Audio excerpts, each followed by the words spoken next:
Hello, everybody, and welcome to Level the Field Leadership. My name is Dr. Rachel Gallardo, and I'm an industrial organizational psychologist. And I'm very, very excited, very happy, very thankful that you have chosen to spend just a little bit of time with me to better yourself as a leader, as a wife, as a mom, as a sister, as a brother, whatever. I know that whenever we encounter difficult situations in the work environment, it can be really, really hard. And so, my hope is that with each of these episodes, you have a tool that you can use should you come across that situation that you can go and reference and give you that little oomph that you might need to be able to deal with the situation. I really do believe that workplace burnout is very real, and anything that we can do to reduce burnout and fatigue in our leadership is going to positively impact our team. It's going to impact us. It's going to impact us at home. It's just all around good things will come. I do try to post a new episode, new content on the second and the fourth Tuesday of the month. So if this is not your first episode, thank you so much for coming back. Thank you for your support. I hope that you are sharing this with other people, but even if you don't, even if it's nurturing just you, that makes me tremendously happy. Quite frankly, I create some of these episodes because it's something that's just been kind of on my heart or something maybe that I'm dealing with. And so I hope, even if nobody else is listening to this, I have to go back and listen to myself because it's like, oh yeah, I said that. So now I need to actually do that, right? I am out on YouTube. So if you were listening to this in any kind of just audio component, if you want to see all the hand gestures and hang out with me in my office at home, then by all means, welcome. And I'm also on LinkedIn, I'm on Twitter, and unfortunately, I bit the bullet and now I'm on TikTok as well. So all of those information can be found in the show notes if you want to go check those out. Feel free to come and follow me, whatever your platform of best desire. And I guess I shouldn't have said Twitter. I should have said the platform formerly known as Twitter because now we call it X. My bad, Elon Musk. I'm still trying to adjust. So, anyways, hopefully you can find this information useful wherever you're listening to the sound of my voice. Bravo, keep doing that thing. And for those of you that are not new to the jam that we got going on here, you know I do like to base everything around scripture. So our Bible verse for this particular episode is Joshua 1:9. And it says, "Be strong and courageous. Do not be afraid. Do not be discouraged. For the Lord your God will be with you wherever you go." And I don't know if that provides any sort of encouragement for anybody else, but it's always good to know that we don't walk the journey alone, that we always do have a loving Father that cares about us and wants for us to be successful. And even if everybody else on this planet completely abandons us, then we still have somebody that is there for us. So let's get into today's topic. So basically, I want for you to stop and ask yourself, are you tired? I know, sounds like a really simple question, right? But really, what I mean by tired is, does it feel like your leadership journey has become heavier than it used to be? Like, do you feel like you're having to make more intense decisions, that you're having to fill the gaps in more ways that you did before? Like you feel like this just something isn't right. Like something has certainly shifted in your leadership. Well, I want to say that you might be experiencing a little bit of fatigue. You might be even experiencing burnout. And quite frankly, that's a signal. I don't want for anybody to think that experiencing those things or having those thoughts is a sign of failure, because I don't care who you are, you're not a robot. And so you're not going to be 100% all the time gung ho for your team. You're going to have moments where you feel kind of down, where you feel tired, where you feel discouraged. I know I can really kind of start to feel this when we're getting in the last couple of weeks of a semester, just because there's been so much that's been going on and you're just like, ugh, I need a break, right?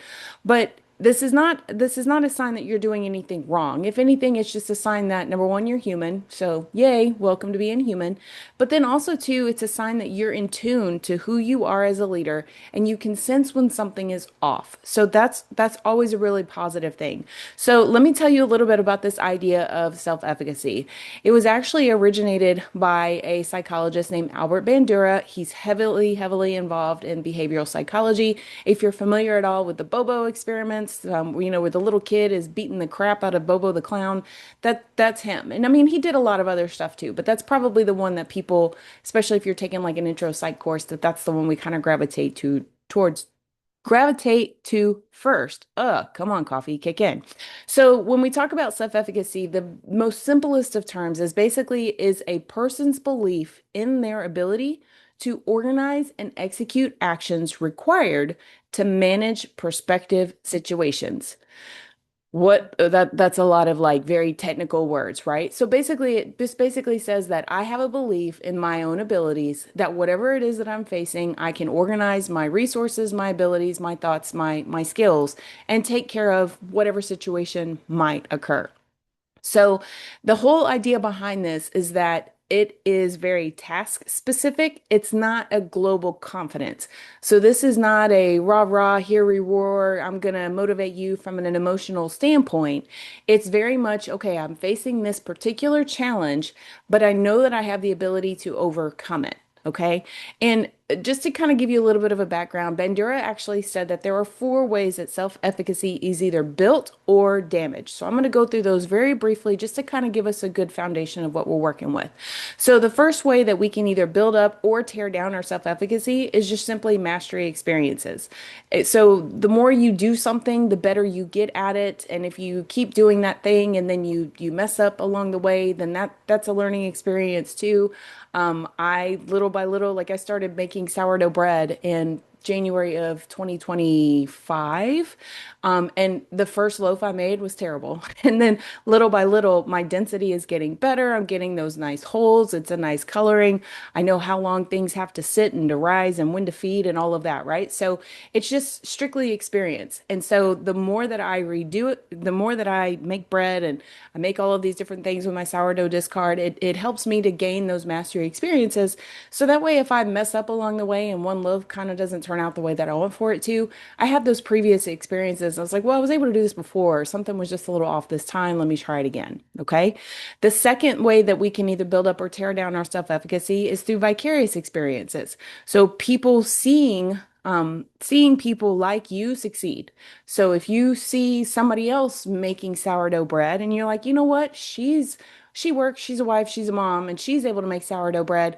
Well, then you know what? I can do that too. And so role models in this situation really matter because it gives us something to look towards because if that person is capable of doing it, then I can do it as well. The third way that we can either build up or tear down our self-efficacy is strictly through social persuasion. So, feedback, encouragement, coaching, especially in the work environment, this can be really helpful to give us that motivation that we need. Like, okay, yeah, if this other person over here believes in me and so believes in me, then obviously I'm missing something and I need to believe in myself. So let me go forth and do this thing. And then finally, the last is just strictly your physiological and emotional states. Burnout definitely immediately impacts self-efficacy in this way because if you are stressed out, if you have anxiety, if you have fatigue, if you haven't eaten, if you've got too much coffee, not enough coffee, too much water, not enough water, electrolytes are off, I mean, the whole host of things. Picture Maslow's triangle and that bottom baseline of physiological needs. If those things are not met, then the chances of you having self-efficacy are going to be really low. I know for me that if I'm hungry, I don't want to do anything else. I want food. I want to eat. So until I eat and I take care of that physiological, that emotional state, I'm not going to be able to move forward and do what I need to do. So that's just a couple things that I want for you to think about. It is going to distort your perception. It is going to shift the perception of control that you might have over the situation. And if it's not addressed, if you're continually torn down, then it's going to weaken your belief that you are capable of leading. Okay. So now let's talk about what some of the symptoms might look like if you are feeling this fatigue, if you are feeling burned out. And once we kind of get through this part, I'm going to marry the two of self-efficacy and fatigue so that way you can do a better assessment of yourself. Some common symptoms that I want for you to think about it and be honest with yourself. You know, now that we got through the hustle and bustle of the holidays, now that we've been able to kind of manage all of that and we've returned the things with Amazon that didn't work and all the stuff is put away. And so now we're kind of trying to get into the spring. Really stop and ask yourself, what symptoms do I currently have? Are you having decision fatigue where it's like, "Ugh, if I have to make one more decision, I'm just going to leave. Are you second guessing yourself? Are you thinking, well, maybe I should or should I not? Or maybe it's just one of those situations where you have to make a decision and you feel paralyzed. I mean, that can really be an indication that something is not quite right either. If you're experiencing any sort of emotional withdrawal, So emotional withdrawal is feeling a disconnect from your responsibilities, feeling a disconnect from your team, and it's like, ugh, if that person comes by my office and talks to me one more time, like you just don't want to have that dialogue. You don't want to engage with anybody. You're disconnecting, or you just feel like, what's the point? What am I really doing here? Despite having experience in what it is that you're doing, all of those could be common symptoms that maybe you're experiencing a little bit of fatigue. Maybe you need to just kind of assess what's going on. And there could be that possibility that maybe you're just experiencing low self-efficacy, which is causing the fatigue, which is why you're feeling depleted. Okay, so I want to be very clear in that burnout doesn't just drain energy, it just quietly convinces you that you are no longer good at what you do. And quite frankly, that's just not true. If you've been able to master a skill, if you've been able to improve as a leader and you've been leading your team for quite some time, obviously you are capable of doing what you're doing, but that element of fatigue is making you think something is true when it's not actually true. So, how can we kind of reframe this situation? How can we move forward and really ignite that self-efficacy to kind of help us have passion in who we are as leaders again? So, I want for you to really kind of think about, is it a confidence issue? Is it a motivation issue? Is it a personality issue? Um, Think about those leaders in your life that always just seem to be calm under pressure and that they don't have a problem delegating. That they're open to feedback and they're able to recover from mistakes because quite frankly, those are the elements that we want to always try to have in ourselves as leaders too. So if you have somebody in your life that is emulating those things, I want for you to really kind of sit back and observe them as leaders, because that can really kind of help you to see what areas of self-efficacy that maybe you're lacking, and then you can do a deep dive into where the source of that depleted self-efficacy is coming from. If you are experiencing micromanaging, so you feel like you're like hovering over your team because you just don't think that they're doing something the way that they should be, if you're avoiding responding to an email, you're avoiding engaging in that project, or again, if you're just emotionally shutting down, then those are elements that shows you that low self-efficacy is certainly at play. And then you could try to identify where that's coming from and then do those things that I mentioned before to try to help build your self-efficacy again. And so ultimately, if you are feeling fatigue, you don't need to have more grit. Like this is not a pull up your bootstraps and just keep moving forward. Like that's not going to help. What I want for you to do is to really kind of assess where the issue is coming from and then work to restore the belief in your ability to do that thing. Because if we're working towards the ability to restore that belief, that self-efficacy is going to help us remember what we did before. It's going to help us to keep moving forward, and it's going to help us feel more rejuvenated in our leadership roles if we feel like we're running down. So, how can you help rebuild? If you've done all of the work and you've looked at it and you're like, all right, here's the area where I'm kind of lacking in self-efficacy. I know that this is true because I'm feeling withdrawn. I am overwhelmed with having to make a decision. So you've done the work in both of those areas. You've identified what the problem is. Here are a couple of things that I want for you to use to try to work through a solution. Okay. So, number one, I want for you to start super, super small. I want for you to shrink the wins that you have every single day. And restoring this element of self-efficacy, this is not like, oh, I'm starving, let me have one meal and now I'm not hungry anymore. When we're working on self-efficacy, this is a process that usually happens over a period of time, a couple of weeks, might be a couple of months.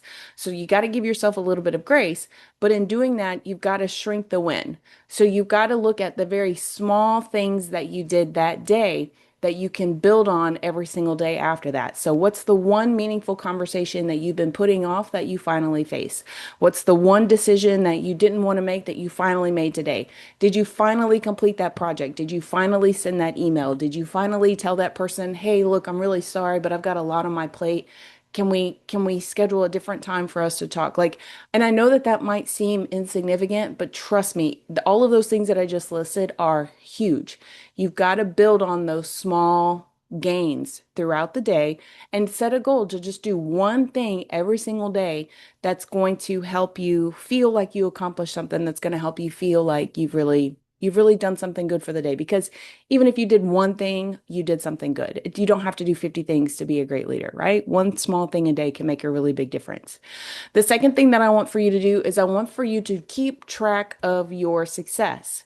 So if you are not a journaling person, I want for you to get in the habit of journaling. And I'm not saying, I mean, if you've got the ability to pull out the nice schmancy journal and have the cup of coffee and it's quiet and you've got a candle lit, I mean, bravo, good sir. For the rest of us, just pull it out, just pull out the notes on your phone and kind of think through what went right today. And I want for you to journal about that one item that went right. Send a text to yourself. I mean, I send all sorts of stuff to myself to remind me to do different things. Text yourself this information. Hey, this is what I did today. Here's how that went. Why I was putting it off, I'm not really sure, but I'm so glad that it's off my plate. And if I'm capable of doing this, then certainly I can do something else. Okay. But I want for you to track that because you can go back and read those journal entries or go back and read those text messages, or as the kids like to say, you save receipts of the times that you were successful, right? And we need to have those reminders because I think all too easily we're on to the next thing, we're on to the next project, we're on to the next crisis that we're trying to manage, and we forget those small wins that we've had whenever those small wins are actually what can keep us propelled moving forward. So that's the second thing I want for you to do. I want you to think through and celebrate the small win, but then I also want for you to journal about the small win that you did. The third thing that I want for you to do is I want for you to borrow some belief. Okay. I want for you to ask for feedback from people and ask them, what do you think are my strengths as a leader? What do you think I'm doing really well? How did you think that I handled that meeting? Because it might seem like you're being arrogant. It might seem like you're being self-centered and you're being narcissist, which don't even get me started on that word. Can we please stop using that word? It is a pop culture word. Not that many people are narcissists. Okay, I digress. But ask people in general, how am I doing? Because you don't always see what it is that you're doing. You don't always see the impact that you're having on other people. But having these individuals explain, yeah, you did this for me and I can't tell you how much I appreciate that. Or, you really hit the nail on the head when you made this comment in that meeting. You've got to hear that. We've got to have these people that can take the blinders off for us so that way we can truly see ourselves the way that other people see us as well. So again, number one, we're going to do one small thing. Number two, we're going to write about doing that one small thing and help us remember that one small thing that we did. Item number three, we're going to ask other people to tell us what it is that we're doing really great. And then item number four, we're going to take the time, and even if you have to put it in your calendar to schedule it, I want for you to schedule a time to rest. So schedule a time to reflect on the things that you've done, schedule a time to just recalibrate everything that you are as a leader, because quite frankly, your strength and your abilities is not equal to constant output. You are not a robot. You are not a machine. You are a human being and you have got to have time to rest. Um, I am terrible at this. So believe me, I am not being a hypocrite about this at all. But we do. We need to have those very specific, very focused, very intentional times where we are resting or we are doing something that we greatly enjoy. Hence, part of the reason why I started making sourdough bread. For those of you that are sourdough bread makers, it takes some time and you have to stop and take care of. I call her Sophia. I've got to feed her and then I have to fold her and then I have to let her rest for a little bit. And so, being very intentional about that, we've got to be intentional about our opportunities for rest as well. So I hope that this has given you something to think about. I hope that this has not only educated you a little bit about self-efficacy, but helped you understand where it can come from and how you can get it back. Because I think too often there's plenty of things in this world that can very much tear us down and make us feel like we're not enough or feel like we're not showing up enough for our teams. And it can start to fatigue us. It can really start to wear us down. But I truly believe that if we take these opportunities, we take these moments to really ask for that feedback, to celebrate the small wins, to read all over the small wins that we were capable of doing before, that's going to be the fuel that we need that can really help sustain us, not only as leaders and as a wife, a mother, a sister, a friend, but just as a good human being in general. If we're walking around stressed out all the time, I'm not going to want to hold the door for you at HEB. Like I'm not going to want to let you in when I'm driving the car. And that's that state of calm, having that calm nervous system can be super, super helpful, just for us to have a better life in general and to also make very sound decisions. So I just, in summary of all of this, I guess my closing message, I guess, if I had to have one, is that better leadership doesn't start with doing more. It starts with believing that you can do things differently. It starts with believing in yourself. It starts with recognizing your abilities. And burned out leaders, fatigue leaders don't stop leading because they lack skill. They just need to remember all of the good things that they've done to help propel them to continue to do good things. So I hope everybody remembers that you are made to be a leader right where you are. I hope that this podcast can help you level the field of challenges that you face while you walk the journey of leadership. Take some time to reflect on this, share it with somebody that maybe is having some self-doubt and just thinking maybe, yeah, I think I'm going to step down because I just don't think I can handle that committee anymore. I can't handle that project anymore. And maybe they need to do a little exercise in self-efficacy, and maybe this episode can help them. I'm found on all of the socials, so feel free to check me out there. Again, all of this will be in the show notes. But I do believe that anybody can be a really great leader right where they're at. And I fully believe that anybody is capable of doing this, but you've got to be patient with yourself. You've got to remember the good things that you've done. And I hope everybody has a great week. Take care of yourself, take care of your team. You can 1000% do this. And until next time.